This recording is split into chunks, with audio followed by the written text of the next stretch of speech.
T9 news network కు స్వాగతం. ఈ రోజు ఈ ముఖ్యమైన వార్తను పరిశీలిద్దాం.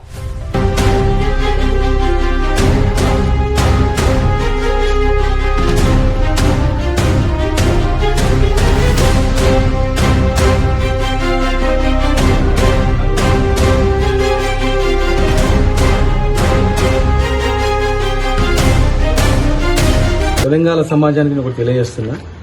ఒకసారి కేవీఆర్ గారి అరెస్టు గురించి, కేవీఆర్ గారి నేపథ్యం, గ్రామం నుంచి ఒక చిన్న రైతు బిడ్డ, సన్నకారు రైతైన మా మహబూబ్నగర్ జిల్లా కొత్తకోట దగ్గర మల్లాపురం దగ్గర ఈమె ఊరు విజయలక్ష్మి గారి వారిది చిన్నంబాయి మండలం బెక్కిం గ్రామం. ఒక రైతు వ్యవసాయం చేసుకొని బతుకుతాడు, చదువుకున్నాడు కదా, ఒక జర్నలిస్ట్గా పనిచేయాలి. అసలు ఆయన ఏం చేసిండు అని ఇంత పెద్ద దేశద్రోహము, తీవ్రవాదులను వెంటాడినట్టు అవి చెప్తే ఆశ్చర్యపోతున్నాడు.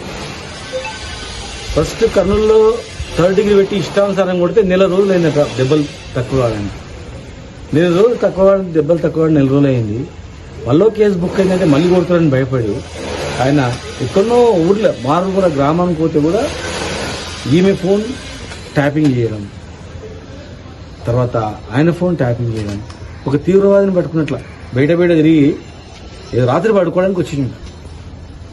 నెల రోజుల తర్వాత ఊర్లలో పోయి దాక్కొని మళ్ళీ తీసుకుపోయి కొడతారని భయపడి తెలంగాణ గడ్డ మీద మమ్మల్ని ఏం చేస్తారు, రాత్రిపూట వస్తే నైట్లో ట్రాక్ చేసి అర్ధరాత్రి ఎత్తుకుపోయిందంటే ఒక మహిళను చూడకుండా మహిళలను చేతులు పట్టి గుంజేయడం.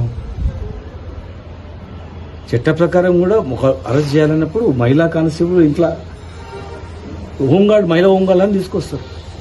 ఒక్కడొచ్చి అర్ధరాత్రి సివిల్ డ్రెస్లో వస్తే ఎట్లా గుర్తుపడతారు? ఎవరు గుర్తుపడతారు సివిల్ డ్రెస్లో?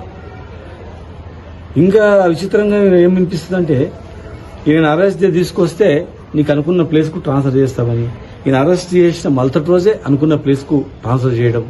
ఒక్కసారి గమనించండి, ఒక తీవ్రవాదిని వెంటాడించారు, అర్ధరాత్రి వచ్చి పట్టుకున్నారు, మహిళలను చూడకుండా మొగ కానిస్టేబుల్ ఆమె చేయబట్టి లాగినరు.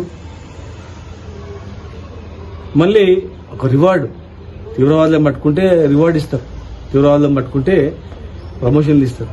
అట్లా ఈయనను పట్టుకున్నందుకు అనుకున్న ప్లేస్కు ట్రాన్స్ఫర్ చేయించిందంటే అసలు ఎక్కడ పోతుంది ఈ సమాజం? తెలంగాణ ఎక్కడ పోతుంది?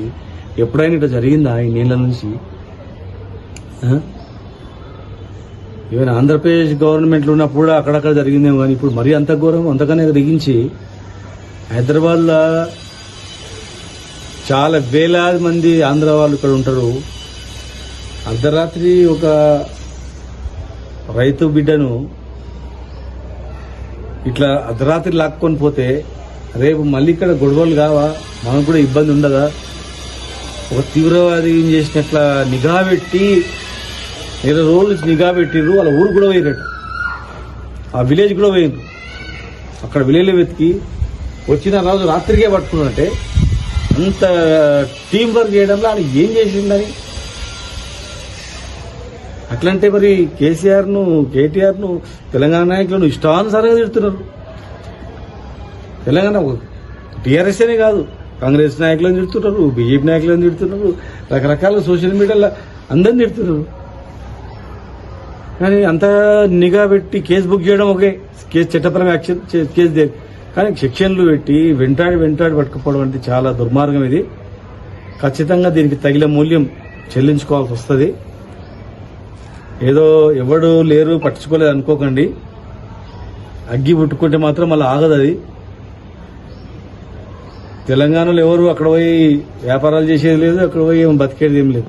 ఒక మాకు దైవము తిరుపతి దేవుడు, తిరుపతికి పోయిస్తామంటే.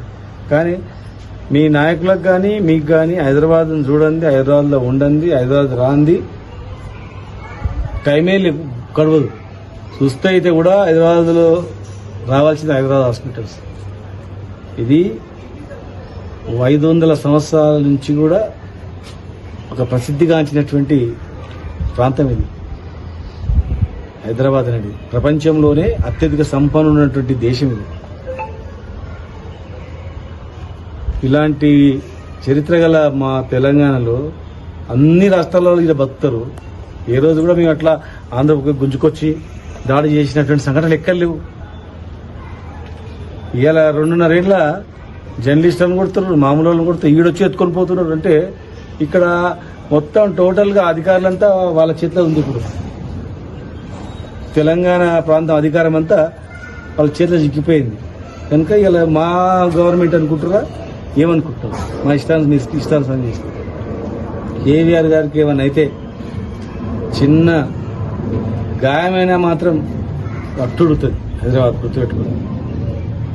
ఆయన మీద కేసులు పెడితే ఎవరు లేడనుకుంటున్నాను. ఒక మహిళ మా ఆడబిడ్డ,